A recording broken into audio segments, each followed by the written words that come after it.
It's me! It's Fel's Life! Ayan. So, ang gagawin po nating vlog ngayon or gagawin nating videos ngayon sa araw na to, gagawa tayo ng garlic pickles. Diba, taray? First time ko lang gumawa nito, guys. So, susubukan natin kung magugustuhan natin itong gagawin natin, no? Para magkaroon tayo ng bagong experience. Bagong experience talaga.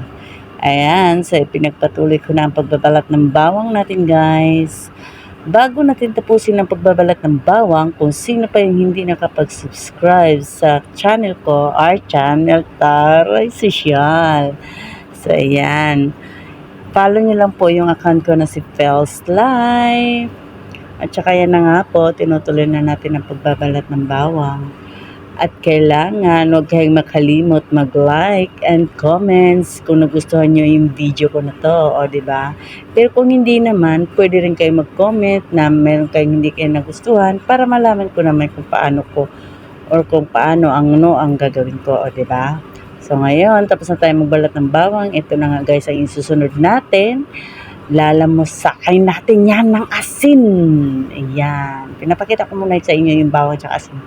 Kasi, hindi ko napapakita sa inyo yung paglamutak kasi kakamayin ko lang yan, di ba? So, ngayon, pagkatapos nating lamutakin yung bawang at asin, nagpapakulo tayo ngayon ng suka, tubig, asin at asukal. Yan lang muna ang ititimpla natin. Kumbaga, hindi muna natin siya lagyan ng sili kasi, syempre, first step pa natin gumawa, di ba? So, ayan na. Palalamigin natin yan pag kumulo na. Ngayon, ilalagay na natin sa garapon ang ating bawang. O, diba? Sandok-sandok pa kay... Siyempre, baka kasi madumihan. Charot. Ayan na. O, di nangalaglag kay...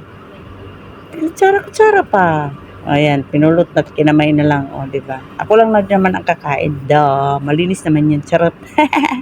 Ayan, nakikita nyo, nakalagay na yan sa garapon. Ngayon, ilalagay na natin yung pinalamig natin na tinimplahan at pinakuluan nating suka, tubig, asukal at asin. Ayan. O, kung nakikita nyo yung garapon na ginamit ko, pinaggamitan lang yan ng strawberry jam. O, yan.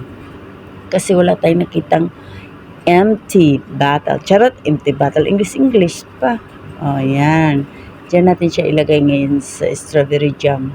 Kasi wala tayong ibang garapon, di ba? So, yun na nga. Tapos na natin siyang ilagay, ibababad natin siya ng 1 linggo. Kaya lang, hindi na umabot ng 1 linggo. 4 na araw lang. Kaya ganyan ang kulay, guys. Nakita nyo, light green lang siya. Hindi pa siya totally umabot ng 1 linggo. Sobrang excited na kasi tigban ni Fel. So, yan na po. Kakainan natin. Tignan nyo. Iba na ang kulay niya, green. Diba kung nakikita nyo, may kagat pa. May kagat na yung bawang. So, ngayon kakainin natin. Pero sa totoo lang, guys, masarap siya. Grabe. In fairness, kahit 4 na araw pa lang siya crunchy. Nagustuhan ko yung lasa niya. Yun nga lang, napakatapang ng amoy niya talaga kasi fresh natin sa ginawa. So, hanggang dito na lang.